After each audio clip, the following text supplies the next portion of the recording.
جیسے اللہ نے ایک بیماری کے بارے میں فرمایا لَإِن شَكَرْتُمْ لَأَزِيدَنَّكُمْ وَلَإِن كَفَرْتُمْ إِنَّ عَذَابِي لَشَدِيدٌ کہ اگر تم میری نعمتوں کے اوپر ناشکری کرو گے تو پھر میرا عذاب شدید ہے، میرا عذاب سخت ہے، میرا عذاب بڑا ہے۔ جب بندہ ناشکری کے مرض کے اندر مبتلا ہو جاتا ہے اللہ بندے کو نعمت سے محروم فرما دیتے ہیں۔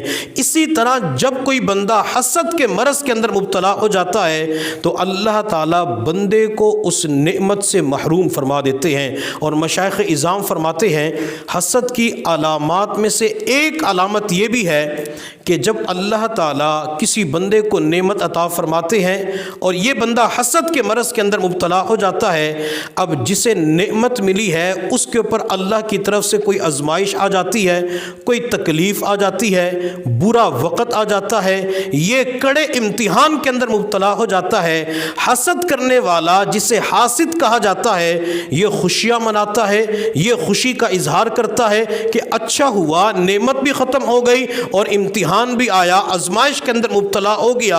اگر کوئی بندہ کسی مسلمان کی تکلیف کے اوپر خوشی کا اظہار کرتا ہے تو بندہ سمجھ لے کہ میرے اندر حسد کی بیماری پائی جاتی ہے۔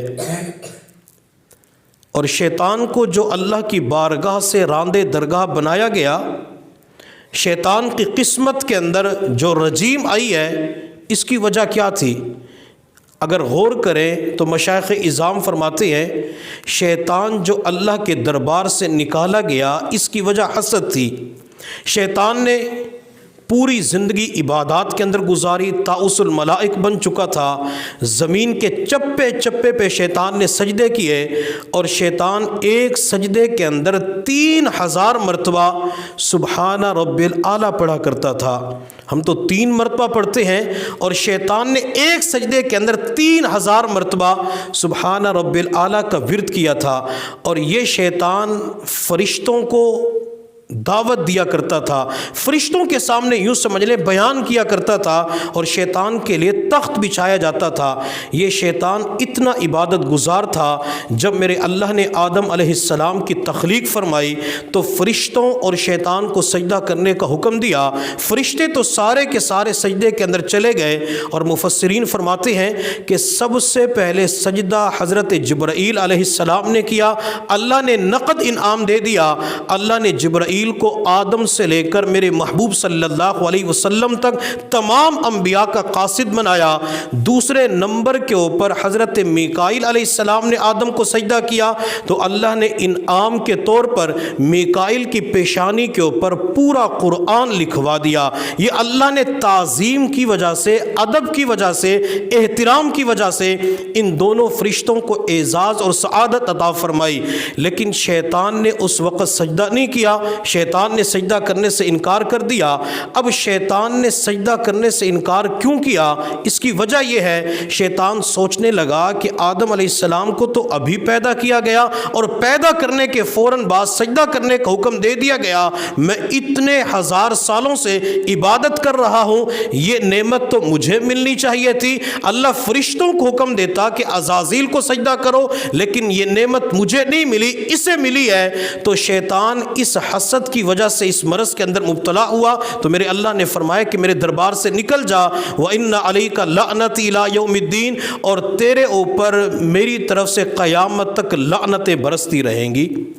تو شیطان اللہ کے دربار سے نکالا گیا حسد کی وجہ سے، اور اس کائنات کے اندر، اس فرش کے اوپر، اس دنیا کے اندر جو سب سے پہلا گناہ ہوا قتل کا وہ بھی حسد کی وجہ سے ہوا۔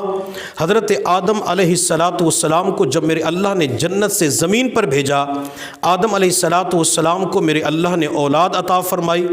آدم علیہ السلام کو اللہ نے بیٹا اور بیٹی عطا فرمائی، دوبارہ بیٹا اور بیٹی عطا فرمائی۔ اب نسل بڑھانے کے لیے اللہ رب العزت نے قانون بنا دیا، آدم جو پہلی مرتبہ لڑکا پیدا ہو اس لڑکے کا نکاح دوسری مرتبہ پیدا ہونے والی لڑکی کے ساتھ کر دیا جائے، اور دوسری مرتبہ پیدا ہونے والے لڑکے کا نکاح پہلی مرتبہ پیدا ہونے والی لڑکی کے ساتھ کر دیا جائے۔ حضرت آدم علیہ السلام کی نسل کو بڑھانے کے لیے اللہ نے یہ طریقہ چلایا۔ چنانچہ آدم علیہ السلام کے دو بیٹے تھے، ایک کا نام حابیل اور دوسرے کا نام قابیل تھا۔ حابیل کو بھی اللہ نے بہن عطا فرمائی اور قابیل کو بھی اللہ نے بہن عطا فرمائی۔ حابیل کا نکاح قابیل کی بہن کے ساتھ اور قابیل کا نکاح حابیل کی بہن کے ساتھ۔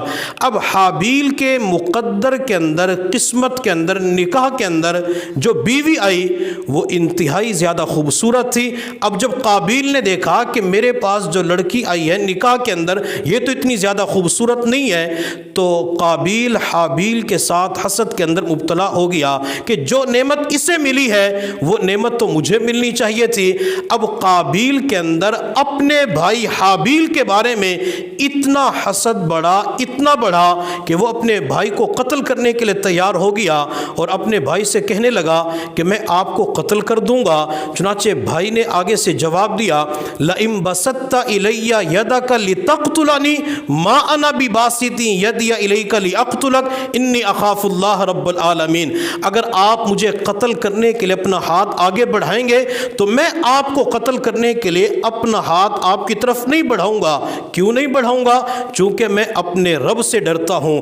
اب حابیل کی قسمت کے اندر جو اللہ نے نعمت لکھی تھی، حابیل کو نعمت ملی، اس نعمت کی وجہ سے قابیل حسد کے اندر مبتلا ہوا اور اسی حسد کی وجہ سے بھائی نے اپنے بھائی کو قتل کر دیا۔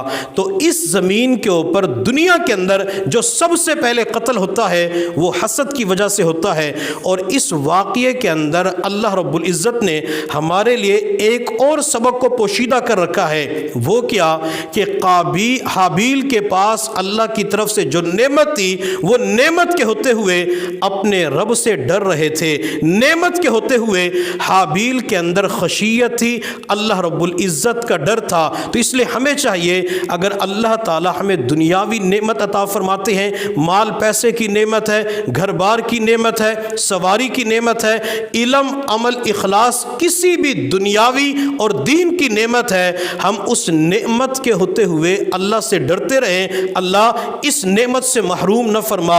اور جب اللہ تعالیٰ کسی گناہ کے اوپر بندے سے ناراض ہو جاتے ہیں تو اللہ تعالیٰ دین کی نعمت ہے یا دنیا کی نعمت ہے، اللہ بندے کو بعض مرتبہ اس نعمت سے محروم فرما دیتے ہیں۔ کتنے لوگ ہوتے ہیں جو قرآن حفظ کر کے چلے جاتے ہیں لیکن چند سالوں کے بعد وہ مصلی کے اوپر تراویح میں قرآن نہیں سنا سکتے۔ جب ان سے پوچھا جاتا ہے کہ آپ قرآن کیوں نہیں سناتے تو جواب ملتا ہے کہ مجھے منزل نہیں آتی۔ اور بعض حفاظ تو اپنے آپ کو تراویح کے اندر قرآن سنانے سے بچنے کے لیے کہتے ہیں ہم تو چلے پہ جا رہے ہیں، ہم تو دورہ صرف و نحو کرنے کے لیے جا رہے ہیں، ہم تو دورہ تفسیر کرنے کے لیے جا رہے ہیں۔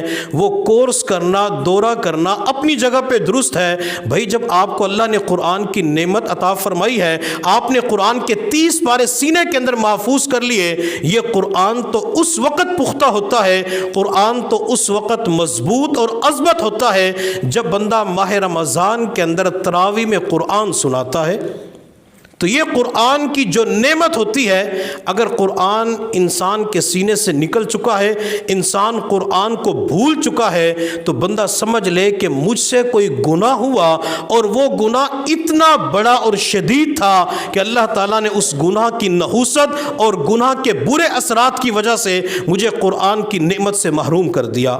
بعض مرتبہ انسان 5 وقت کا نمازی ہوتا ہے لیکن اچانک نمازیں پڑھنا چھوڑ دیتا ہے، مسجد کے اندر آنے کو دل نہیں کرتا، مسجد کے پاس گھر بھی ہوتا ہے، آذان کی آواز بھی سنتا ہے، اقامت کی آواز بھی سنتا ہے، لیکن اس کے باوجود مسجد کے دروازے کے اندر، مسجد کی دہلیز کے اندر قدم رکھنے کی توفیق نہیں ملتی۔ بعض مرتبہ انسان قرآن کو دیکھ رہا ہوتا ہے لیکن کئی مہینے گزر جاتے ہیں، الماری سے قرآن اٹھا کے پڑھنے کی توفیق نہیں ملتی، قرآن دیکھنے کی توفیق نہیں ملتی۔ اب انسان کو نمازوں کی توفیق نہ ملے، مسجد مسجد کے اندر آنے کی توفیق نہ ملے، قرآن کھولنے کی توفیق نہ ملے، یا انسان کو ذکر کرنے کی توفیق نہ ملے، درود شریف پڑھنے کی توفیق نہ ملے، تو اس وقت انسان اپنی زندگی کے اندر گناہوں کو یاد کرے کہ لگتا یہ ہے مجھ سے کوئی گناہ سرزد ہوا، جس گناہ کی نحوست کی وجہ سے اللہ تعالیٰ نے مجھے فرائض سے محروم کر دیا۔